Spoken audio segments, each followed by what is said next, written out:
மாவட்டம் உடுமலைப்பேட்டை அருகில் குடிமங்கலத்தில் பெண்கள் எழுப்புதல் முகாம். நாள் ஜூலை 21ஆம் தேதி சனிக்கிழமை. நேரம் காலை 9 மணி முதல் மதியம் 2 மணி வரை நடைபெறும். இடம் ரத்தினவேல் திருமண மண்டபம், தாராபுரம் ரோடு, குடிமங்கலம். தேவ செய்தி சகோதரி ஜாய்ஸ் லாசரஸ் அவர்கள். உங்கள் குடும்பம் ஆசீர்வதிக்கப்பட தேசத்திற்காக ஜெபிக்க வாருங்கள். தொடர்புக்கு 9865791401 9976944154. கன்னியாகுமரி மாவட்டம் மயிலாடியில் இயேசு விடுவிக்கிறார் ஊழியங்கள் நடத்தும் ஆசீர்வாத பெருவிழா. நாள் ஆகஸ்ட் 10, 11 மற்றும் 12 ஆகிய தேதிகளில். நேரம் தினமும் மாலை 6 மணி முதல் இரவு 9 மணி வரை நடைபெறும். இடம் ரிங்கல் தௌபே மேல்நிலைப்பள்ளி மைதானம், மயிலாடி. தேவ செய்தி சகோதரர் மோகன் சி லாசரஸ், சகோதரர் ஏ அப்பாதுரை. பாவம், சாபம், வியாதி மற்றும் பிசாசின் கட்டுகளிலிருந்து விடுதலை பெற்றுக் கொள்ள வாருங்கள். உங்கள் துக்கம் சந்தோஷமாக மாறும். தொடர்புக்கு 9865189883 9443606832.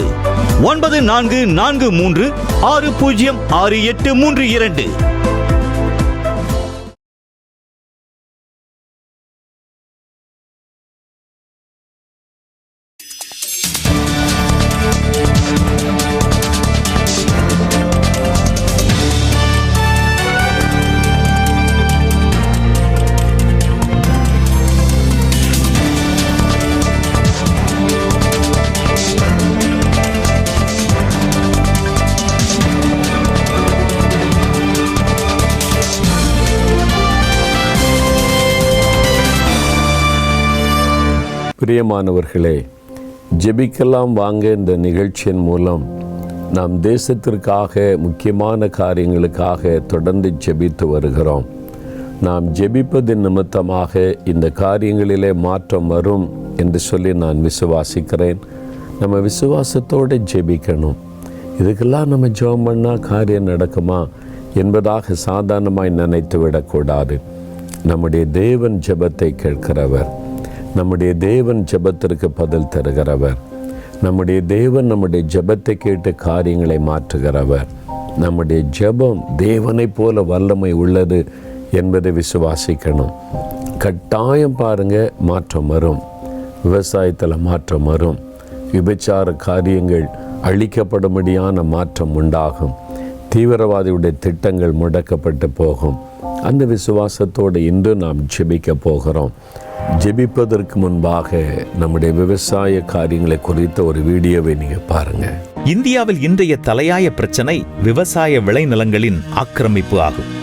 விஞ்ஞானமும் தொழில்நுட்பமும் வளர்ந்ததால் இன்று வழி வழியாக விவசாய தொழிலையே கண்ணும் கருத்துமாக கவனித்து வந்த பல குடும்பங்களினுடைய வாரிசுகள் அதனை விட்டு வெளியே வர துணிந்ததோடு அவ்விளை நிலங்கள் இன்று குடியிருப்புகளாகவும் தொழிற்சாலைகளாகவும் உருமாறிக்கொண்டிருக்கின்றன. தற்போது விவசாய நிலங்களின் அளவு 37.05% குறைந்துவிட்டது. வறட்சியால் தமிழகம் அடிக்கடி பாதிக்கப்படுவதால் அதற்கான முன்னேற்பாடுகளை செய்வது காலத்தின் கட்டாயமாக உள்ளது. வறட்சியானது ஒரு இயற்கை இன்னல் என்பதால் அதனை தடுக்க முடியாது. ஆனால் உரிய முன்னெச்சரிக்கை நடவடிக்கைகள் மூலம் பாதிப்பிலிருந்து நாம் தப்பலாம். வறட்சி விவசாயிகளைத்தான் அதிகம் பாதிக்கும். எனவே வறட்சி பாதிப்பிலிருந்து காத்துக் கொள்வதற்கு சரியான வழி வறட்சியை தாங்கும் பயிர்களை சாகுபடி செய்வதுதான்.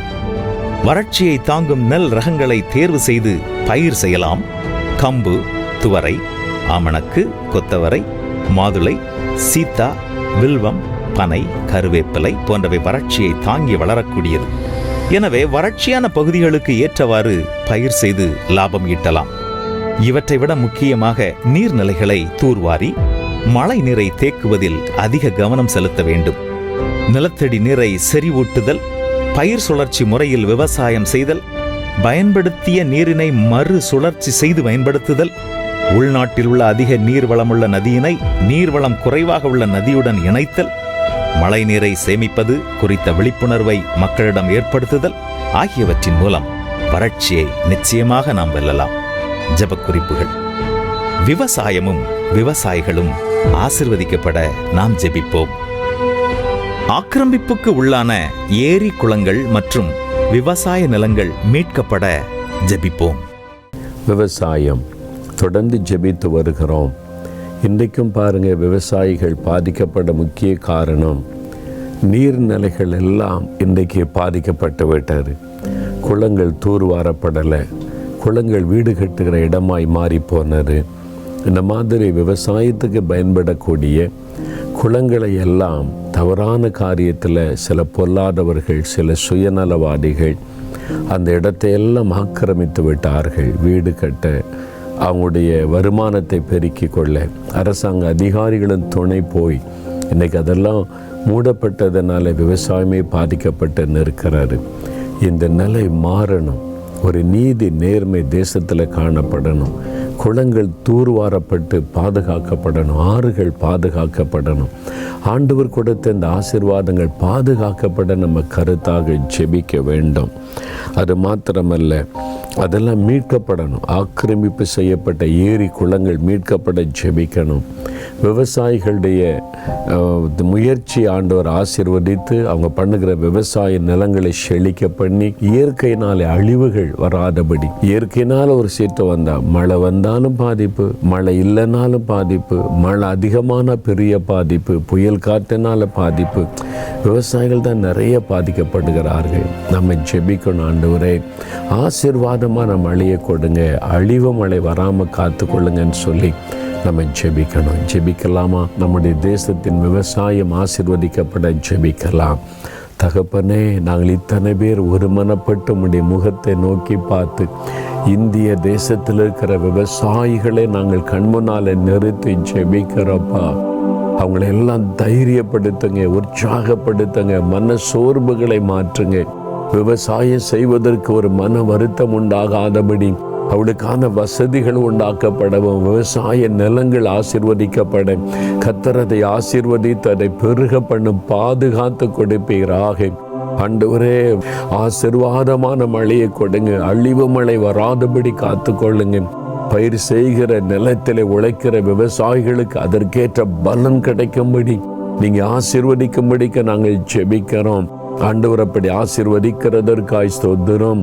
ஆக்கிரமிக்கப்பட்டிருக்கிற ஆறுகளும் குளங்களும் ஏரிகளும் மீட்கப்பட வேண்டும் என்று ஜெபிக்கிறோம். ஆண்டவரே, தூர்ந்து கிடக்கிற குளங்கள் தூர்வாரப்படவும் பராமரிக்கப்படவும், ஆக்கிரமிப்பை செய்யப்பட்ட குளங்களும் ஏரிகளும் மீட்கப்படவும், ஆண்டவரே எங்களுடைய ஜனத்தினுடைய தண்ணீர் பிரச்சனை நீங்கவும், விவசாயிகளுடைய தண்ணீர் பிரச்சனை மாறவும் நீர் ஒரு அற்புதம் செய்யணும்.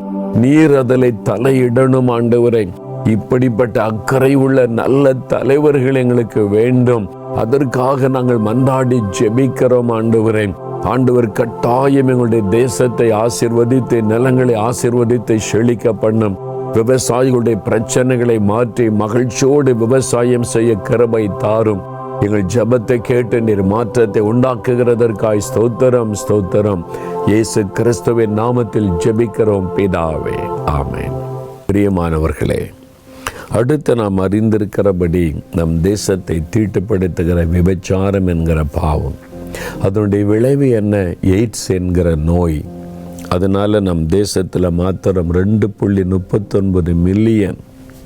அப்படியானால் பாருங்கள், யோசித்து பாருங்கள், எவ்வளோ ஆத்மாக்கள், கிட்டத்தட்ட 24 லட்சம் மக்கள் எய்ட்ஸ் நோயினால் பாதிக்கப்பட்டிருக்கிறாங்க. சில பெற்றோர் செய்கிற பாவத்தினால குழந்தைகள், இளம்பிள்ளைகள் அந்த நோயினால் பாதிக்கப்பட்டு ஒரு மரண போராட்டத்தில் இருக்காங்களே, எவ்வளோ கொடுமை பாருங்கள். எய்ட்ஸ் வியாதி இல்லாத ஒரு தேசமாக நம்ம தேசம் மாறணும். அந்த கிருமிகள் அழிக்கப்படணும்.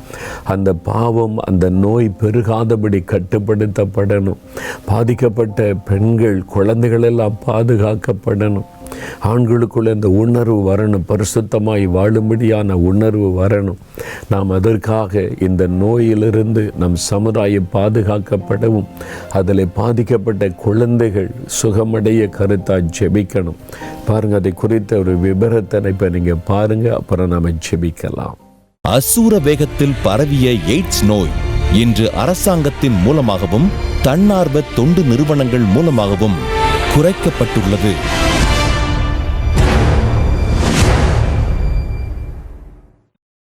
ஹெச்ஐவி அப்படிங்கிறது வந்து வைரஸ்.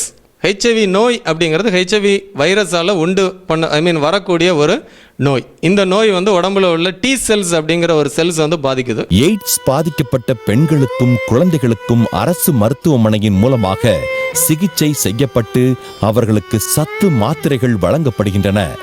எய்ட்ஸ் நோய்க்கு இன்று வரை சரியான மருந்து கண்டுபிடிக்கப்படவில்லை. ஆனால் அவர்களின் வாழ்நாட்களை சில மருந்துகளால் கூட்ட முடியும். இவர்களுக்கு பிறக்கும் குழந்தைகளுக்கும் கூட இவர்கள் செய்த பாவத்தினால் HIV பாதிப்பு ஏற்பட்டுள்ளது.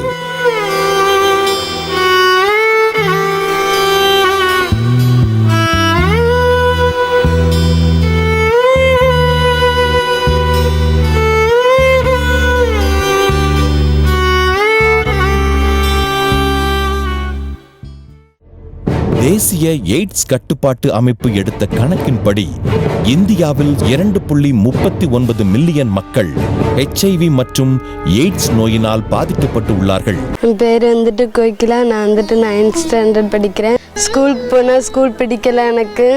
ஸ்கூலில் என்னடானா ஒரு பிள்ளைங்க வந்துட்டு இந்த நோய் இருக்குன்னு சொல்லிட்டு நீ வந்துட்டு ஒரு மாதிரியாவே பார்த்தாங்க. நான் வந்துட்டு ரொம்ப கஷ்டப்பட்டேன். அதே மாதிரி அழுதுட்டு அம்மா அப்பாட்டெலாம் சொன்னேன். அம்மா அப்பா சொன்னாங்க வேறு ஹாஸ்டலில் சேர்க்குறேன்னு சொல்லிட்டு சொன்னாங்க. ரொம்ப கஷ்டப்பட்டேன். நம்மளுக்கு மட்டும்தான் அந்த நோய் இருக்குதான்னு சொல்லிட்டு ரொம்ப கஷ்டப்பட்டு நான்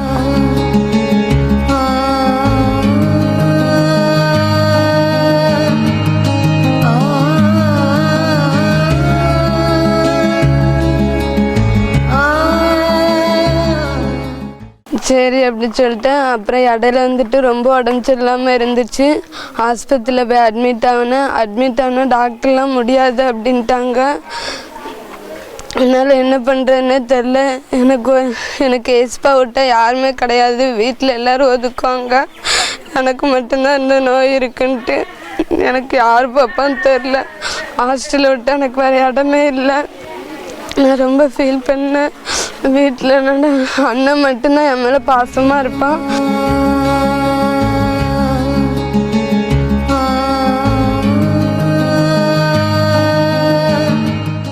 நான் படித்து நல்லா ஊழியம் செய்யணும். இந்த நோய் இருக்கிறவங்களுக்கு எல்லாத்துக்குமே ஹெல்ப் பண்ணணும்னு ஆசைப்பட்றேன்.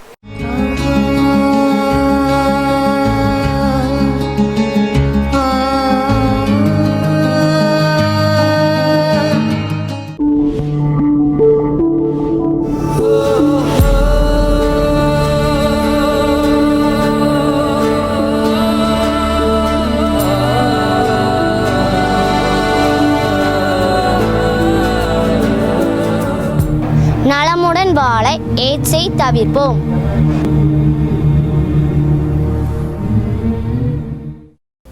பிரியமானவர்களே, எவ்வளோ கடினமான கொடூரமான காரியம் பார்த்தீங்களா?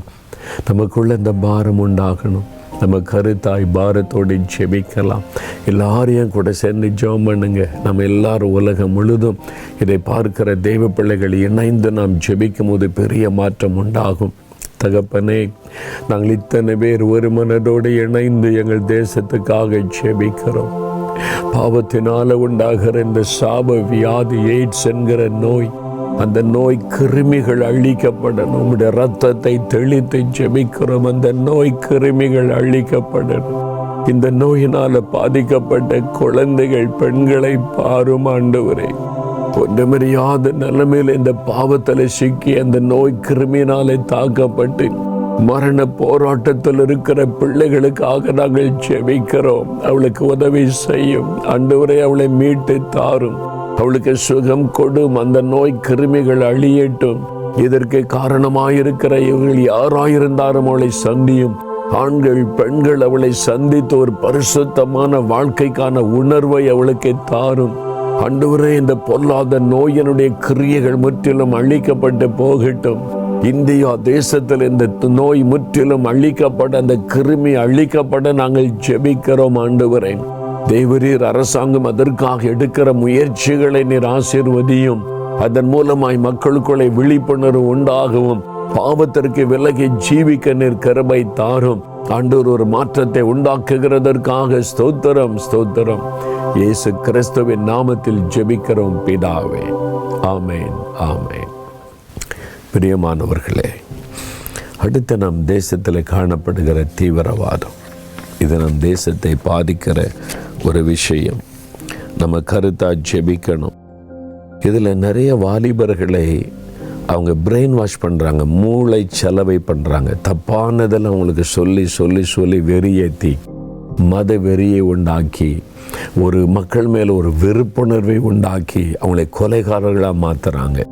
அது தெய்வத்துக்கு செய்கிற ஊழியம் என்ற தவறான எண்ணத்தை உண்டாக்குறாங்க. அந்த கிரியை அழிக்கப்படணும், அந்த அமைப்புகள் சிதறடிக்கப்படணும், வாலிபர்கள் அதிலிருந்து விடுவிக்கப்பட ஜெபிக்கணும். இதற்காக நம்ம ஜெபிக்க போகிறோம். அந்த தீவிரவாத இயக்கங்களுக்கு ஆள் எடுக்கிறவங்க இருக்காங்க பாருங்கள், அவங்க தடுக்கப்படணும். இந்த சிந்தை மாறணும். கர்த்தர் இந்த காரியத்தில் நம் தேசத்தை பாதுகாக்க ஜெபிக்கணும். அதை குறித்து சில விவரங்களை நீங்கள் பார்க்க போறீங்க. அதன் பிறகு நாம் இணைந்து ஜெபிக்கலாம். நமது இந்திய நாட்டில் பல்வேறு மதத்தினரும் வாழ்ந்து வருகிறோம். பிறந்த மண்ணால் எல்லோரும் இந்தியரே, எல்லோருக்கும் இந்திய குடியுரிமை உண்டு. அகிம்சை என்னும் கொள்கையை உலகிற்கு அளித்த நாட்டில் அடிக்கடி நிகழ்கின்ற குண்டு வெடிப்புகள் இந்தியாவை கதிகலங்க செய்கிறது.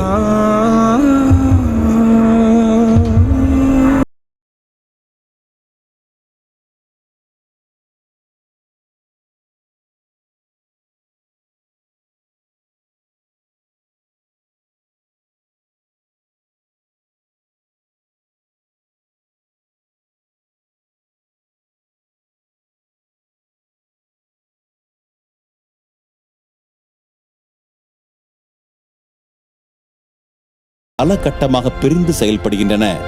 ஸ்லீப்பர் செல்ஸ், மனித வெடிகுண்டு தாக்குதல், ஆயுத தாக்குதல், தங்களின் கோரிக்கைகளை நிறைவேற்ற விமானங்களை கடத்துதல், ஆட்களை கடத்துதல் போன்ற பல விதங்களில் தங்களின் செயல்களை நிகழ்த்துகின்றன.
அடிப்படை காரணத்தையும் கண்டறிந்து அடியோடு ஒழிக்க இந்திய அரசாங்கமும் செய்தி ஊடகங்களும் சமூக ஆர்வலர்களும் உண்மையை உண்மையாக கண்டறிந்து தீவிரவாதத்திற்கு காரணமானவர்கள் யாராக இருந்தாலும் சாதி, மத, இன, நிற வேறுபாடின்றி சட்டத்தின் முன்பாக நிறுத்தி நியாயமான தீர்ப்பை அவர்களுக்கு வழங்கி தண்டனையை நிறைவேற்றினால் எந்த தீவிரவாதியும் உருவாக மாட்டான்.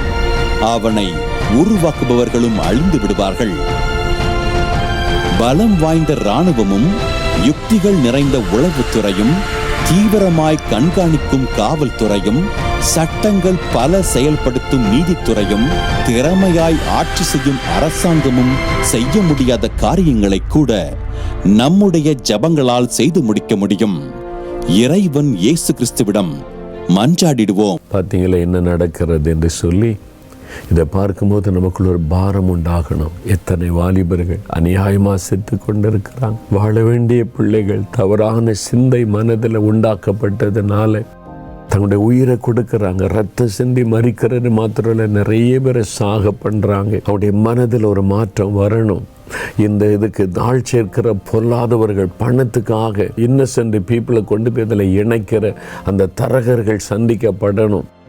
நம்ம கருத்தை அதற்காக ஆண்டவரிடத்தில் ஜெபிக்கணும்.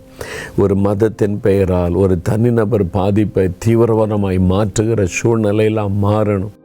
நம்ம ஜெபிச்சா கர்த்தர் மாற்றத்தை உண்டாக்குவார். ஒரு மனமாக கருத்தா ஜெபிக்கலாமா? எங்கோ ரத்தம் சிந்தப்படுகிறதோ அதுக்கு பின்னால் இருக்கிறது பிசாசு. சாத்தான் தான் மனிதருடைய இரத்தத்தை சிந்த வைத்து மகிழுகிறவன். அந்த பிசாசனுடைய கிரியை அழிக்கப்பட ஜெபிக்கணும். நாம் ஜெபிக்கலாம். தகப்பனே, இதோ நாங்கள் இத்தனை பேர் ஒரு மனப்பட்டு ஜெபிக்கிறோம். தேசத்தில் தீவிரவாதத்தை பரவ பண்ணுகிற அன்றுவரை பணத்துக்காக, சுயநலத்திற்காக ஒன்றுமறியாத வாலிபர்களை மூளை செலவை பண்ணி இந்த கண்ணியிலே சிக்க வைக்கிற பொருளாதார திட்டங்கள் அபத்தமாகட்டும். அந்த பொல்லாதவுடைய சுயநல கிரியைகள் அழியட்டும். தீவிரவாதத்தை தூண்டி வாலிபர்களுக்குள்ளே மூளை செலவை பண்ணுகிற அந்த பொல்லாத கிரியைகள் இயேசுவின் நாமத்தில் முடக்கப்பட்டு போகட்டும். இதோமுடைய இரத்தத்தை தெளித்து நாங்கள் ஜெபிக்கிறோம். அப்படிப்பட்ட வாலிபர்கள் ஆண்டவரே அந்த விடுதலை அடைய நாங்கள் ஜெபிக்கிறோம். அந்த தவறான சிந்தையில் நாங்கள் விடுதலை அடையட்டும். ஆண்டவரே, தங்கள் உயிரை மாய்த்து கொள்ளாதபடி, தங்கள் இரத்தத்தை சிந்தாதபடி, அடுத்தவுடைய இரத்தத்தை சிந்தாதபடி அவளுக்குள்ள ஒரு உணர்வுள்ள இருதயத்தை தாரும். மனம் திரும்புதலை தாரும். அவள் பாதுகாக்கப்படட்டும் என்று ஜெபிக்கிறோம். இந்த தீவிரவாத அமைப்புகளை இயக்குகிறவர்கள் சுயநலத்திற்காக ஆண்டவர் ஒரு வெறியோடு கூட செயல்படுகிறவுடைய அந்த வெறியை தூண்டுகிற சாத்தானுடைய கிரியைகள் இயேசுவின் நாமத்தில் அழிக்கப்படட்டும். ரத்தம் சிந்துவதற்கு கிரியை செய்கிற ரத்த வெறி பிடித்த பொல்லாத பிசாசின் கிரியைகள் இயேசுவின் நாமத்தில் முடக்கப்படட்டும். எங்களுடைய தேசத்தில் தீவிரவாதத்தினால் ஒருவருடைய ரத்தம் கூட சிந்தப்படக்கூடாது. பாதுகாக்கப்படணும். எங்கள் தேசமே பாதுகாக்கப்படணும். ஜனங்கள் பாதுகாக்கப்படணும். அவருடைய திட்டங்கள் எல்லாம் முடக்கப்படணும். ஆண்டவர் கிரியை செய்யும். நாங்கள் ஒரு மனதோடு எங்களுடைய தேசம், எங்கள் மக்களுடைய பாதுகாப்புக்காக ஜெபிக்கிறோம். ஆண்டவர் தொடுகிறதற்காய் நன்றி. மாற்றம் உண்டாக்குகிறதற்காய் ஸ்தோத்திரம். இந்தியாவை பாதுகாக்கிறதற்காக ஸ்தோத்திரம் அப்பா. நாங்கள் தொடர்ந்து அனுதினமும் ஜெபிக்க எங்களுக்கு கிருபையும் அந்த பாரத்தையும் கொடுத்து நடத்தும். ஜெபித்த மக்களை ஆசீர்வதி. தேசத்தின் மீது அக்கறையோடு மற்றவர்கள் மேல பாரத்தோடு ஜெபித்த இந்த பிள்ளைகளை ஆசீர்வதித்து அவருடைய சிறையிருப்பை மாற்றி சுகம் கொடுத்து அவளுக்கு நன்மை செய்து அவளை ஆசீர்வதித்து மகிழ பண்ணும். இயேசுவின் நாமத்தில் ஜெபிக்கிறோம் பிதாவே. ஆமேன், ஆமேன். பிரியமானவர்களே, நாம் இங்கே ஜெபித்தால் மாத்திரம் போதாது. உங்களுடைய தனி ஜெபத்தில், குடும்ப ஜெபத்தில் எல்லாம் சொல்லி எல்லாரும் சேர்ந்து இந்த காரியத்துக்கு ஜெபிப்போம். நம்ம ஜெபிக்க ஜெபிக்க கட்டாயம் ஒரு பெரிய மாற்றம் வரும். அந்த பலனை நம்ம காண்போம். விசுவாசத்தோடு ஜெபிங்க. தேசத்திலே மாற்றத்தை காண்போம். ஆமென். நாலுமாவடி தேவனுடைய கூடாரத்தில் அற்புத விடுதலை பிரார்த்தனை ஜூலை மாதம் 12ஆம் தேதி காலை 11 மணி முதல் மாலை 3 மணி வரை நடைபெறும்.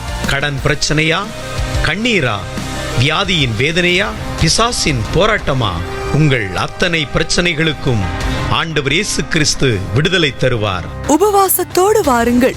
பிரியமானவர்களே, புதுசா ரஞ்சித் கர்த்தரால் ஆசீர்வதிக்கப்பட்டவர் என்ற ஒரு புதிய காஸ்பல் ஒரு டிவிடியை நம்ம வெளியிட்டு இருக்கிறோம்.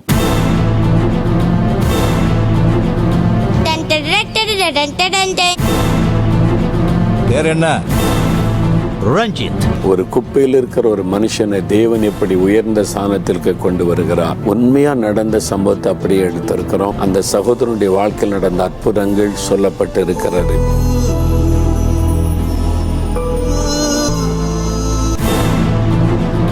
இது ஒரு சுவிசேஷ கருவி. இதை நீங்க ஜெபத்தோடு நீங்க பார்க்கிறது மாத்திரமல்ல, ஆண்டவரை அறியாத மற்றவர்கள் தெரிந்து கொள்ளாத மக்களுக்கும் இயேசுவின் அன்பை, ஆசீர்வாதத்தை தெரிந்து கொள்ள நீங்கள் கொடுக்க வேண்டும். இந்த டிவிடி அனைத்து இயேசு விடுவிக்கிறார் கிளை அலுவலகங்களிலும் கிறிஸ்தவ புத்தக நிலையங்களிலும் கிடைக்கும். இதுவரை நீங்க வாங்காவிட்டால் வாங்கிக் கொள்ளுங்க.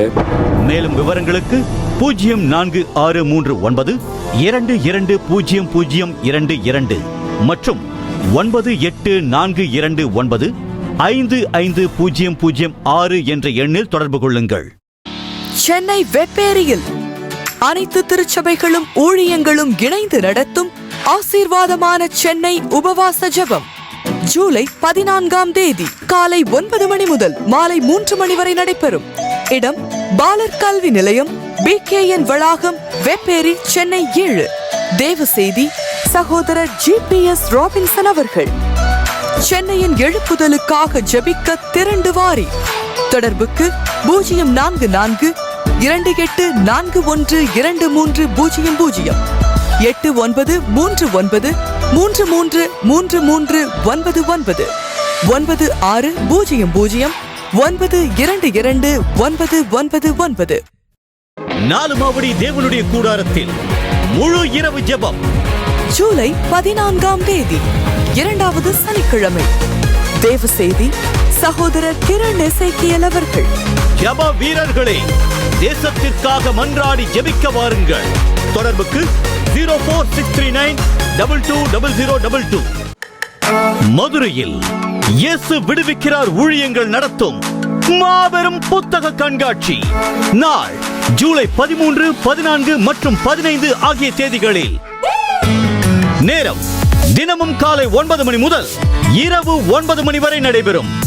இடம் CSI கதீட்ரல் பேராலய வளாகம், நரிமேடு, மதுரை 2.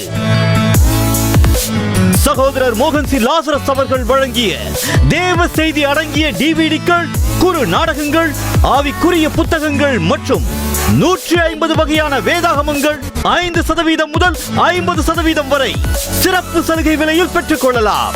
தொடர்புக்கு 83444 83111. அன்பார்ந்த நேயர்களே, இந்நிகழ்ச்சியின் மூலம் நீங்கள் பெற்றுக்கொண்ட ஆசீர்வாதங்களை எங்களோடு பகிர்ந்து கொள்ளுங்கள். உங்களின் தெளிவான முகவரி தொலைபேசி எண்ணோடு சேர்த்து நீங்கள் எழுதி அனுப்ப வேண்டிய எங்கள் முகவரி: இயேசு விடுவிக்கிறார், தொலைக்காட்சி பிரிவு, 4 மாவடி, தூத்துக்குடி மாவட்டம் 628211. தொலைபேசி எண் 046392200022. 24 மணி நேர ஜப உதவிக்கு 046392200000. தேவன் உங்களை ஆசீர்வதிப்பாராக.